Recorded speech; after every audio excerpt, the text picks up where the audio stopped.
que é a primeira vez, pastor, que eu ministro uma palavra aqui no livro de Hebreus. O livro de Hebreus, irmãos, é um dos livros mais encantadores do Novo Testamento. É um livro que o autor é um profundo conhecedor do Velho Testamento. É um livro onde ele trata de forma muito acurada de tudo aquilo que dizia respeito ao culto, aos sacrifícios, ao sacerdócio, à lei mosaica, com muita cautela, apontando isso tudo para a pessoa de Jesus Cristo.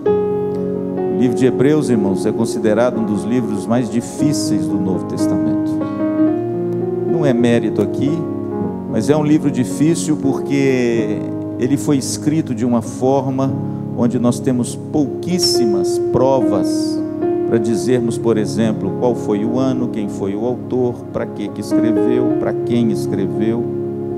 Então ele é um livro, irmãos, que até hoje paira sobre ele muitas coisas que nós temos conjecturas, mas nós não temos respostas concretas. Mas a realidade, irmãos, que o livro de Hebreus é um livro que traz uma profunda esperança e alento para aqueles que sofrem. Eu acho que o livro de Hebreus, juntamente com o livro do Apocalipse, são os dois livros que trazem mais esperança ao crente em tempos de lutas e sofrimentos. Eu quero desafiar você a ler o livro de Hebreus. O livro de Hebreus, irmãos, é um encanto, porque o pano de fundo do livro de Hebreus são as lutas e as perseguições que os cristãos judeus estavam enfrentando. E que grandes lutas eles enfrentavam. Siga comigo, por favor, a leitura. Capítulo 10, a partir do verso 32 ao verso 39. Lembrai-vos, porém, dos dias anteriores, em que depois de iluminados, sustentastes grande luta e sofrimentos, ora expostos como em espetáculo, tanto de opróbrio quanto de tribulações, ora tornando-vos coparticipantes com aqueles que desse modo foram tratados. Porque não somente vos compadecestes dos encarcerados, como também aceitastes com alegria o espólio dos vossos bens. Espólio, irmãos, é roubo. Tendo ciência de possuirdes vós mesmos um patrimônio superior e durável. Não abandoneis, portanto, a vossa confiança, ela tem grande galardão. Com efeito, tendes necessidade de perseverança, para que, havendo feito a vontade de Deus, alcanceis a promessa. Porque ainda dentro de pouco tempo, aquele que vem virá e não tardará. Todavia, o meu justo viverá pela fé, e se retroceder, nele não se compraz a minha alma. Verso 39, vamos ler juntos? É possível? Vamos lá? Nós, porém, não somos dos que retrocedem para a perdição. Somos, entretanto, da fé para a conservação da alma. Veja, querido, que esses versos dão o tom. Esses versos falam dessa luta, desse sofrimento que os nossos primeiros irmãos na fé sofriam. Interessante, irmãos, que essa semana eu vi uma foto, meu pastor, na internet, do grupo escolar que eu estudei lá em Ubá quando eu era criança. Eu não sei se vocês se lembram, mas naquele tempo existia grupo escolar. E eu estudei no chamado grupo escolar Coronel Camilo Soares. Eu fiz todo o meu ensino fundamental nesse grupo escolar. Essa escola era uma escola severa, viu, meu pastor? Quando nós chegávamos na escola, meninos de 5, 6 anos, primeiro, nós tínhamos que estar todos de uniforme. Sem uniforme não entrava. Segundo, Nós entrávamos na escola, existia um pátio muito grande, e todos os alunos dessa escola, Gigi, ficavam perfilados, igual o exército. Estendíamos o braço para dar a distância. Se você fez exército ou tiro de guerra, você sabe o que é isso. E de repente ficávamos em posição assim, meninos, 5, 6 anos. E aí cantava-se o hino nacional. Eita! E aí a gente cantava o hino nacional, a gente titubeava às vezes, errava às vezes, porque menino não sabia direito. Nós tínhamos uma diretora, eu lembro o nome dela até hoje, Dona Conceição. Era aquelas diretoras austeras, sabe, que você vê em filme, aquelas mulheres que dão medo danado na gente. Nós ficávamos lá embaixo no pátio, irmãos. Era uma construção antiga do estilo neorromântico, um estilo muito bonito, um grupo grande, todo naquele estilo rebuscado. Nós ficávamos lá embaixo no pátio, havia uma escadaria longa e grande, e ela ficava em cima da escada parecendo semideus. Quando nós olhávamos para ela, nós morríamos de medo. Quando terminava de cantar o hino nacional, meu pastor, nenhum pio os alunos podiam dar. E aí vinha a segunda parte, isso todos os dias, Gigi, antes da gente entrar para as salas. Nós cantávamos o hino nacional, e quando terminava, meu pastor, nós orávamos o Pai Nosso. E de repente, irmãos, quando terminava de orar o Pai Nosso, a gente subia para as salas, mas não era igual o bezerro quando abre a porteira, não. Nós íamos para a sala, as salas por sala, um por um, entrava nas suas salas, outros entravam, aquela perfeita ordem. Dentro da sala de aula, era, irmãos, aquela coisa severa, você não podia fazer o que você queria, não. A professora era uma autoridade, e a gente respeitava aquela mulher e amávamos aquela mulher. Eu quero dizer a vocês que no grupo escolar Coronel Camilo Soares, uma escola severa, eu aprendi, viu, Inês, grandes lições. Eu me lembro também quando eu entrei para a universidade em Viçosa, e aí eu não tive jeito de sair do exército, e aí fiz 1 ano de exército estudando na universidade. Foram anos, irmãos, duríssimos para mim. Aliás, 1 ano, né? Onde eu acordava 3 horas da manhã, ia fazer guarda e aquelas coisas todas, e direto com a farda eu ia para a sala de aula. Mas eu vou dizer uma coisa, irmãos, tratamento severo. Nós estávamos perfilados às vezes no pátio, e eu estudando na Universidade de Viçosa, fazendo exército, às vezes eu não tinha tempo de fazer barba direito, viu, Gigi? Naquele tempo não tinha essa coisa moderna que tem hoje. E às vezes, meu pastor, a minha barba ficava mal feita, e eu me lembro, irmãos, que o sargento passava, o subtenente passava, aquele miserável pegava um algodão, e quando ele via aquela minha barbinha meio estranha, ele pegava o algodão assim, passava assim, ó, aí ficava cheio de algodão o meu rosto, e ele virava na frente de todo mundo, falava: soldado Rocha, paga 50. E eu tinha que fazer 50 flexão de braço, irmãos, para morrer. Mas eu vou dizer uma coisa para vocês, irmãos, tanto o grupo escolar Camilo Soares lá em Ubá, quanto o exército lá em Viçosa, eram escolas severas, mas eu aprendi, irmãos, com elas grandes lições. Como eu disse no início, os cristãos judeus também estavam passando por uma escola muito severa, a escola das lutas e do sofrimento.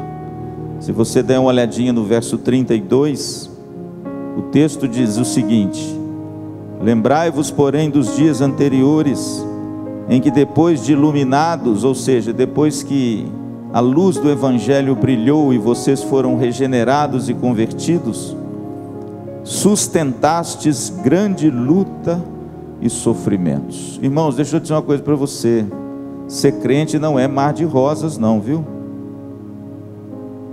Eu não sei o que você tem ouvido por aí, mas o texto diz que depois que os crentes judeus tiveram a experiência com Cristo e se tornaram cristãos, aí eles começaram a enfrentar o quê?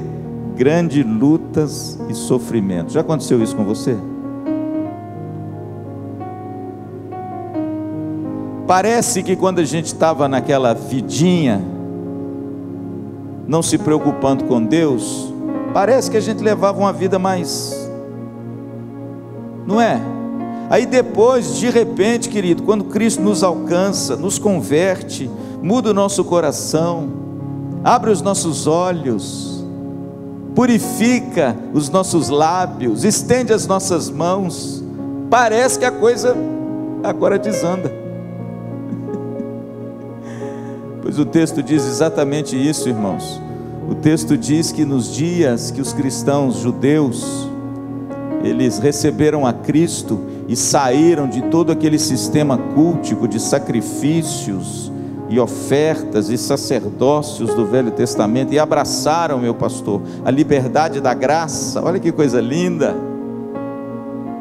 Deixaram para trás, irmãos, aquilo que a Bíblia mesmo chama em Hebreus 6 de figuras e sombras daquele que haveria de vir. A gente imagina, irmãos, que aí ia ficar tudo bem, ia ficar tudo maravilhoso, aí a gente ia só ficar na bênção.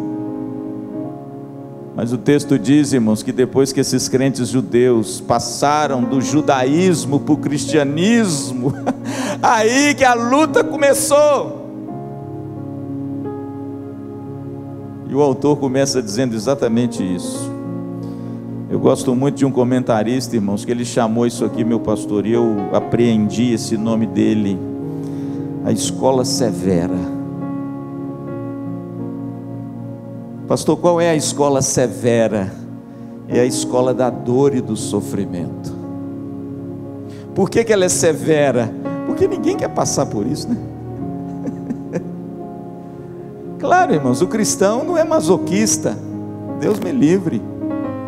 Eu não atraio para mim e vou em busca da dor e do sofrimento. Isso aí, irmãos, eram os monges anacoretas, lá do início do cristianismo, aqueles homens que largavam tudo e se autoflagelavam, porque eles achavam que fazendo isso, eles se aproximavam mais de Cristo. Não, irmãos, aquilo ali foi um desvio de rota. Não, nós não somos masoquistas. Eu não deliberadamente busco a dor, busco o sofrimento. Ninguém age dessa maneira. Mas na realidade, irmãos, as lutas e os sofrimentos, ninguém está imune a eles. E é uma escola severa, porque nós não queremos. Eu, por exemplo, essa semana, nós tínhamos uma reunião pelo qual a gente pôde participar de forma virtual, mas essa semana, irmãos, eu recebi um telefonema no meu gabinete, no mesmo dia que ia ser enterrado um homem aqui em Maringá, morto, viu, pelas consequências do Covid, um jovem de 42 anos, Inês, engenheiro, um homem saudável. Recebi um telefonema de uma querida dizendo: pastor, o senhor poderia estar presente no enterro, porque o senhor sabe como é o protocolo, né? Eu sei como é. O protocolo da nossa querida Malu aqui foi do mesmo jeito, né, pastor? O senhor foi lá. O camburão chega, abre a porta traseira, ajuntam-se algumas pessoas ali na rua mesmo, dentro do cemitério. A gente então dá uma palavra, faz uma oração, traz algo que possa dar esperança. As pessoas não podem nem chegar perto. Fecha-se o porta-mala e o carro vai embora.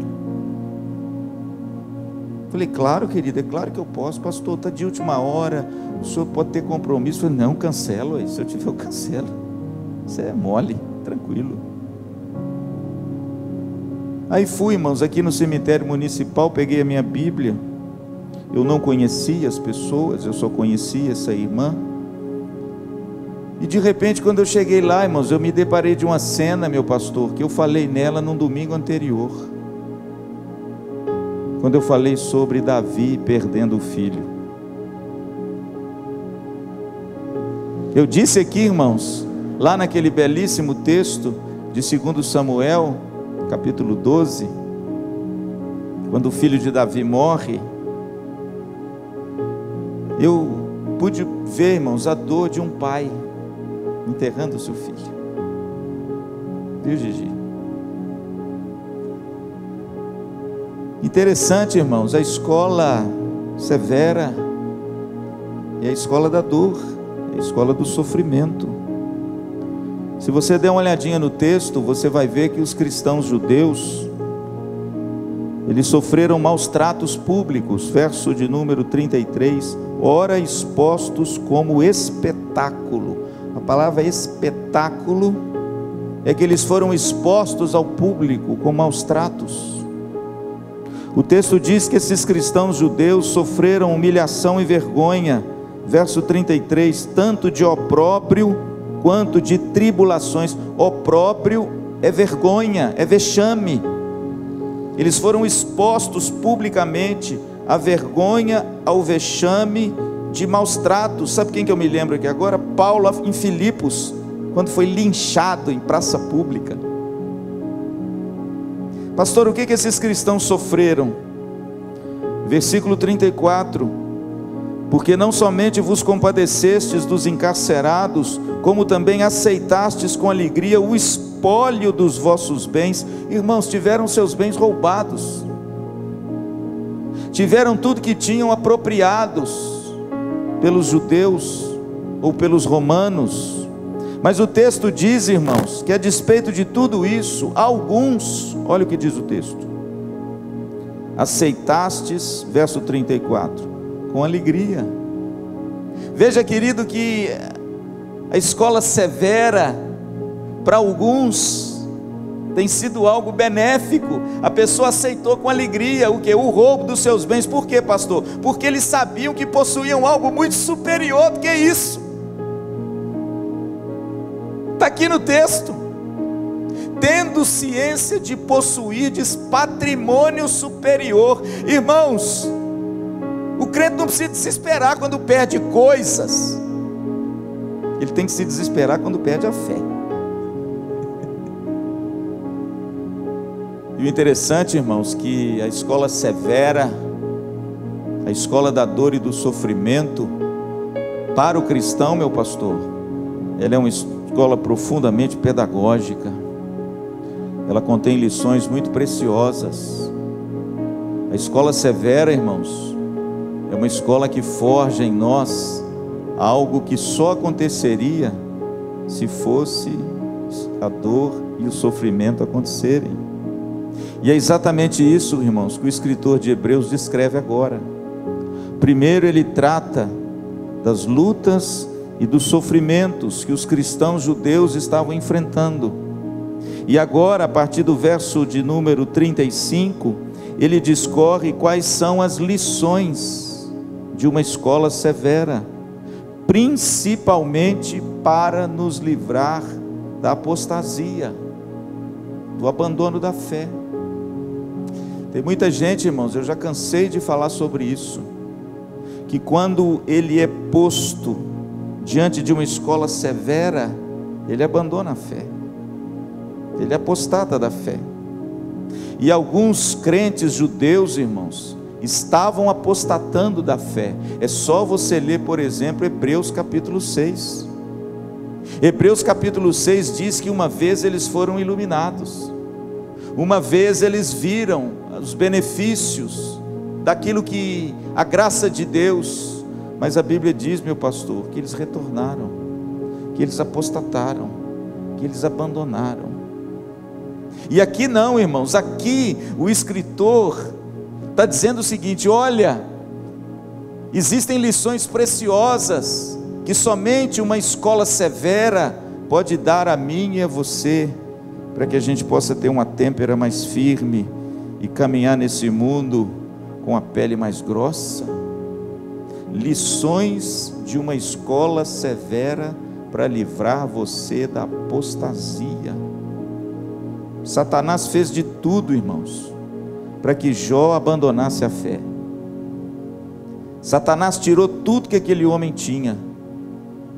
Satanás, com a permissão explícita de Deus, tocou em tudo aquilo que um homem pode ter na sua vida arrancado, da noite para o dia. Mas uma coisa o diabo não pôde fazer: o quê? É retirar da vida de Jó a sua fé. A Bíblia diz que em todos os momentos, nos lábios de Jó, ele nunca blasfemou contra o Senhor. Questionou, chorou, perguntou, mas abandonar a fé, jamais. Por quê, pastor? Porque a escola severa, querido, ela aprimora a nossa fé. Eu não sei se você está passando por uma. Lições de uma escola severa para nos livrar da apostasia da fé. Vivemos dias difíceis, irmãos. Vivemos dias onde muitas pessoas têm enfrentado grandes lutas e sofrimentos. Uma cena me chamou a atenção quando eu dei uma palavra do enterro desse rapaz. Alguém chegou perto de mim com a carteira de identidade dele, falou assim: pastor, esse é o rapaz. E eu vi a foto dele, irmãos, moço jovem. Olhei o nome dele, não vou dizer aqui por motivos éticos, entreguei de volta. Ele falou: aquele ali é o pai dele. Um homem novo, pastor, também, porque 42 anos, tem um pai jovem. Mas uma coisa, irmãos, me chamou muita atenção. Quando nós terminamos, eles fecharam, nós então seguimos a pé, devagarzinho atrás, até o lugar do enterro. Eles colocaram uma faixa em volta, nós ficamos a uma certa distância, as pessoas jogaram as flores, normal, mas sem chegar perto. Mas quando terminou tudo, aquele pai foi do lado na lápide, aquela que fica em pé, não sei como é que chama aquilo, e aquele homem, irmãos, todos foram embora, menos ele. Pastor, eu entendo isso, eu entendo. Todos se retiraram, aquele homem ficou lá com a cabeça baixa, com a mão assim naquela parte. A sensação que me veio é o seguinte: filho, eu não vou te deixar aqui. Ué, eu vou ficar com você. Eu não vou te deixar. Tem muita gente, irmãos, com essa pandemia sofrendo assim, viu? Tem muita gente que a vida dos seus entes queridos, saudáveis dentro de casa, foi ceifada. Tem muita gente hoje, irmãos, chorando a perda de gente que até ontem estava gozando de uma saúde perfeita. Pastor, o que é isso? A escola severa. Mas a minha palavra para você hoje, querido, eu estou terminando já, é dizer a você que a escola severa, ela tem lições preciosas. A escola severa, ela é pedagógica. A escola severa para o crente, ela não visa a sua destruição, ela visa a sua edificação. A escola severa, de acordo com o autor de Hebreus, ela contém para mim e para você 3 lições gloriosas. Quais são elas, pastor? Primeiro, versículo 35: não abandoneis, portanto, a vossa confiança, ela tem um grande galardão. A escola severa, irmãos, em primeiro lugar, ela exercita a nossa confiança, para que eu e você possamos alcançar a recompensa que nos está proposta. É só, irmãos, na hora da dor e do sofrimento, quando todas as seguranças terrenas nos são retiradas, é que só nos resta o quê? A confiança em Deus. Aquilo que o escritor de Hebreus, no capítulo 6, diz que é uma âncora segura, não na terra, mas no céu. O autor diz assim: não abandoneis, portanto, a vossa confiança. Por quê, pastor? Porque a escola severa, irmãos, a escola da dor e do sofrimento, ela exercita em nós a nossa confiança em Deus, quando tudo nesse mundo já não pode nos dar confiança. O interessante é que, se você olhar o livro de Hebreus, no capítulo 1 ao capítulo 10, o tema do capítulo 1 ao capítulo 10 é a supremacia de Cristo. Pastor, por que o autor de Hebreus começa falando sobre a supremacia de Cristo? Se você der uma olhadinha depois na sua casa, você vai ver que no capítulo 1, o escritor de Hebreus diz que Cristo é superior aos profetas. Havendo Deus outrora falado aos nossos pais pelos profetas, hoje Ele nos fala pelo Filho, a quem constituiu o herdeiro de todas as coisas, do qual também fez o universo. Cristo é superior aos profetas. No capítulo 1, no versículo 3 e 4, ele fala que ele recebeu um nome sobremaneira elevado acima de todos os anjos. Cristo é superior aos anjos.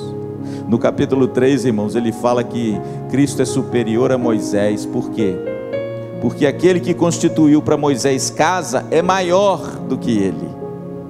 Cristo é maior do que Moisés. No capítulo de número 4, ele fala que Cristo é maior do que o sábado. Entremos, pois, no refúgio preparado para nós. Em outras palavras, o sábado era uma sombra daquele que haveria de vir, e o verdadeiro descanso do cristão não é um dia, é Cristo. Capítulo 7, o texto diz que Cristo é superior ao sacerdócio do Velho Testamento. Ele fala que o sacerdote tinha que se lavar, tinha que entrar, ele fazia todo ano aquela oferta, aquele sacrifício, mas Cristo não, de uma vez por todas, ele penetrou no Santo dos Santos, e a sua oferta foi perfeita. Portanto, ele é o nosso sumo sacerdote da ordem de Melquisedeque. Que coisa gloriosa! Cristo, irmãos, é superior a antiga aliança. Capítulo 8, versículo 6, ele fala da antiga aliança, ele fala da nova aliança, citando quem, pastor? Jeremias.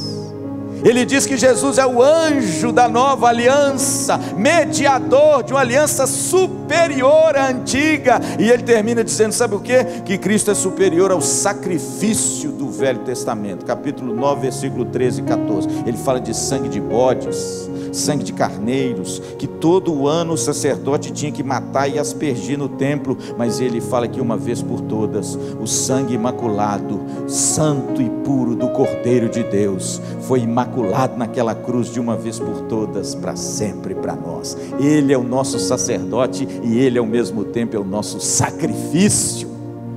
Agora, irmãos, veja a inteligência desse homem, que alguns dizem, pelo menos Orígenes, Clemente, os pais antigos dizem, meu pastor, que foi escrito por Paulo. Ninguém sabe, mas veja, irmãos, a perspicácia e a inteligência desse homem. Pastor, por que ele mostra a supremacia de Cristo e a superioridade de Cristo sobre tudo aquilo que existia como sistema cultico no Velho Testamento? Para que você entenda em quem você está colocando a sua confiança. Em outras palavras, você sabe por que o autor de Hebreus discorreu quase 10 capítulos?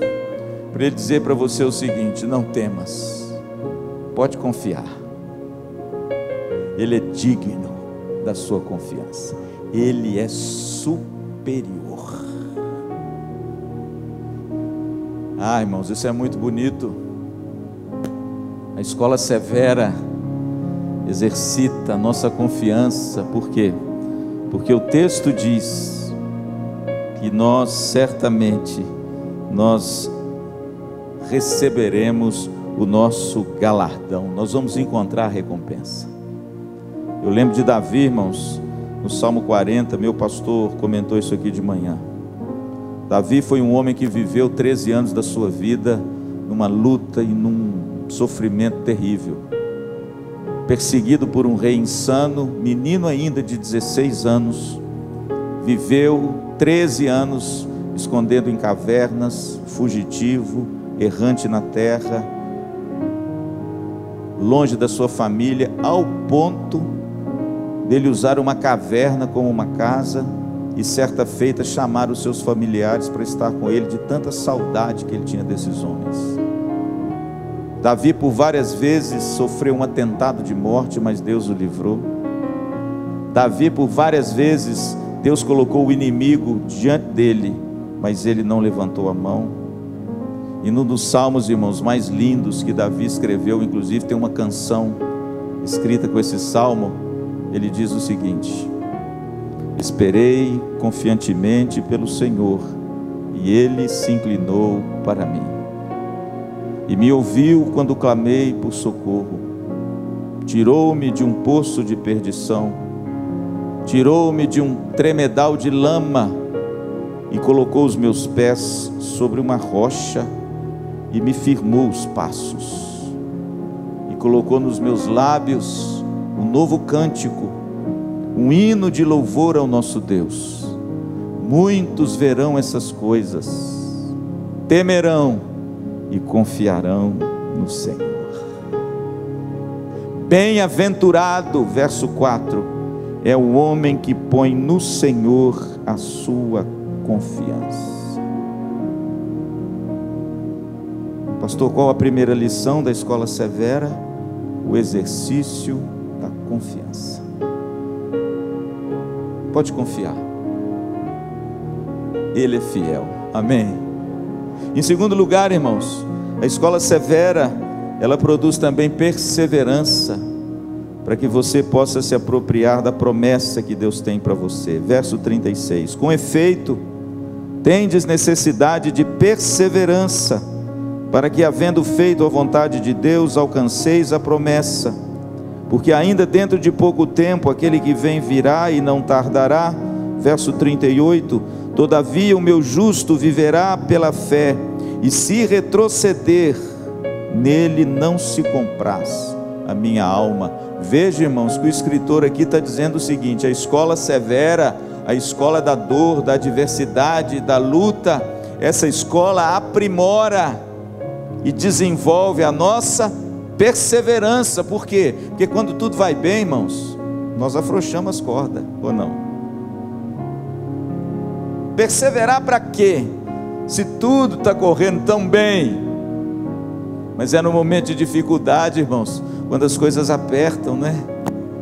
É no momento de dor, de luta, é no momento onde o coração fica tão angustiado, é que a gente então se volta mais para Deus. E como diz o texto, a gente persevera. Por quê? Porque é uma promessa a ser alcançada, e eu preciso perseverar para me apropriar dessa promessa. E veja que o escritor diz no finalzinho do texto: se retroceder, a minha alma nele não se compraz. Por quê? Porque tinha muita gente que estava retrocedendo.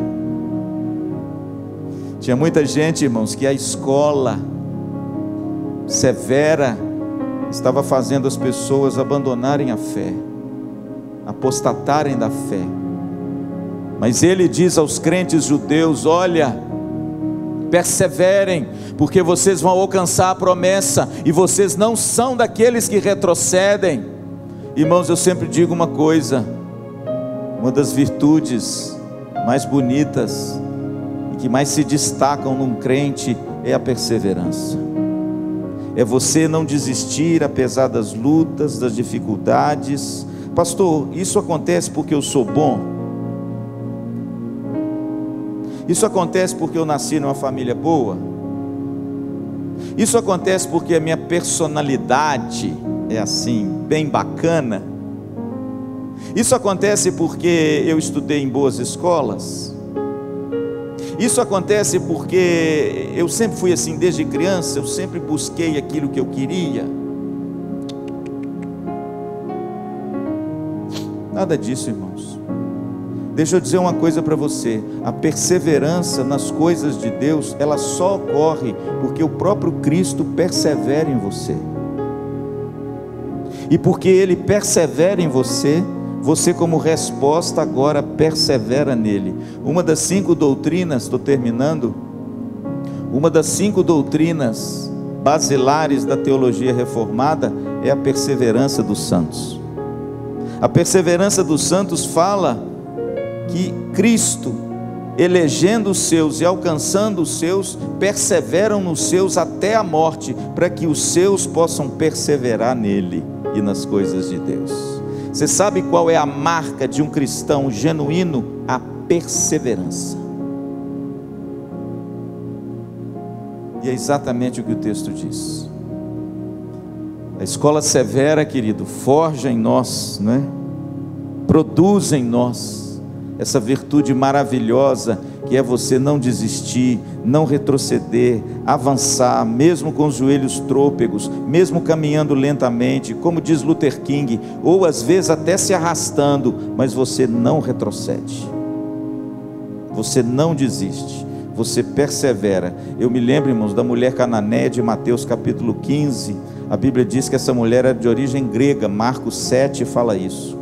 A Bíblia diz que ela veio clamando atrás de Jesus nas regiões de Tiro e Sidom, lá perto da praia do Mediterrâneo.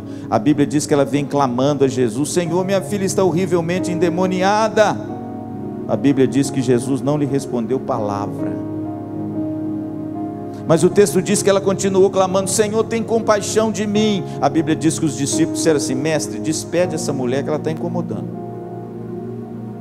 Mas essa mulher, irmãos, ela não se calou, ela gritava cada vez mais: Senhor, tem compaixão de mim, olha para minha filha. Jesus então virou para ela e falou assim: olha, eu não vim senão para as ovelhas perdidas da casa de Israel. Por quê? Porque ela era grega.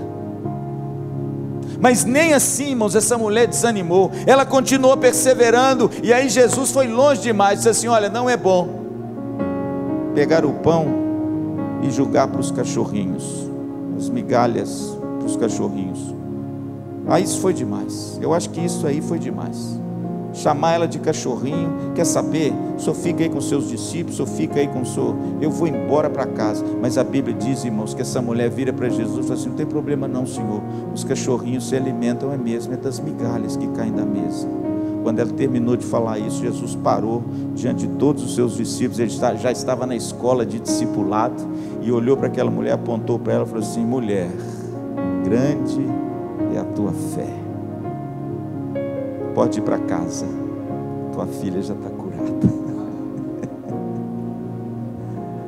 Irmãos, esse texto é maravilhoso demais. Sabe por quê? Porque essa mulher passou pela escola severa. Qual a escola severa dessa mulher? Primeiro, o silêncio de Deus. O texto diz que quando ela clamava, Jesus não lhe respondeu palavra. Deixa eu te fazer uma pergunta: você já orou e você teve a impressão que Deus... Escola severa. Mas não foi só o silêncio não, irmãos, foi o silêncio, a rejeição, meu pastor. Jesus disse assim: eu não vim para você, eu vim para as ovelhas perdidas da casa de Israel, e você é grega, sai para lá. Eu acho que por muito pouco, irmão, você saía da igreja, não saía? Você abandonava o ministério, não abandonava? Você ficava com raiva do pastor Luciano, não ficava? Nossa, que pastor grosso. Por muito menos, irmãos, ainda mais o povo hoje cheio de mimimi, né, meu pastor?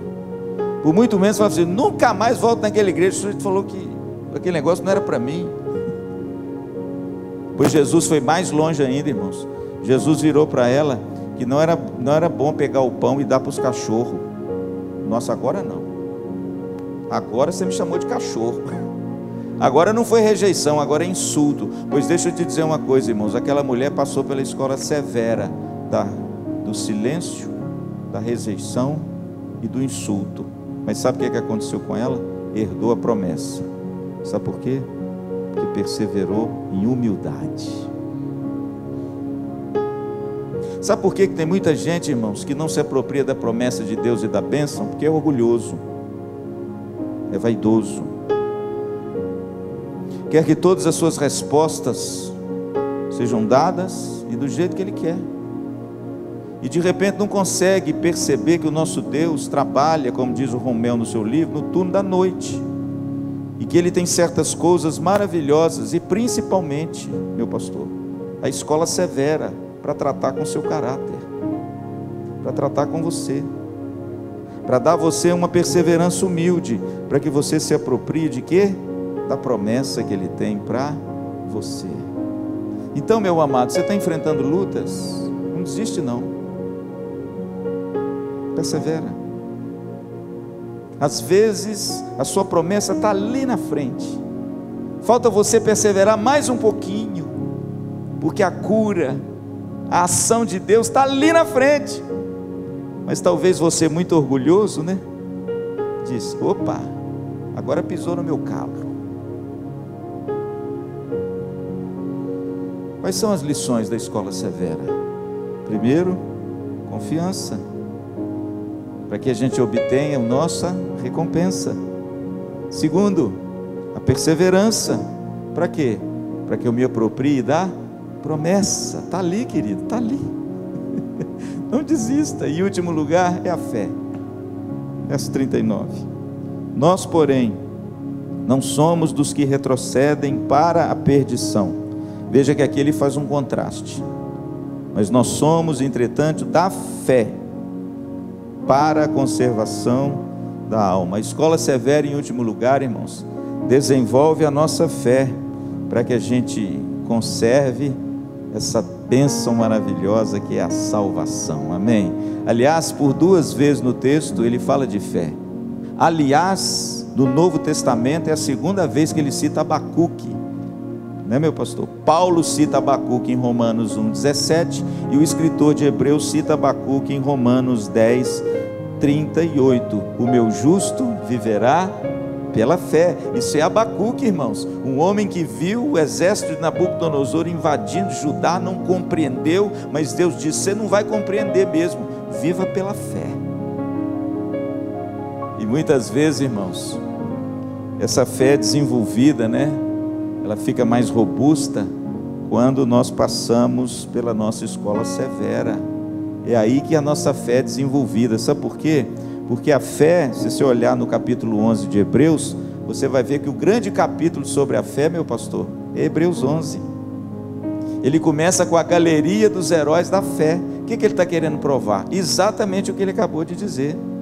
Esses homens que ele fala agora na galeria dos heróis da fé, todos eles, irmãos, estavam matriculados na escola severa, mas todos eles venceram. Por quê? Porque eles venceram pela fé. Se você ler esse capítulo, e eu termino, você vai ver que a palavra pela fé aparece 17 vezes, e ele cita vários personagens do Velho Testamento que sofreram lutas, sofrimentos e adversidades, mas pela fé eles venceram.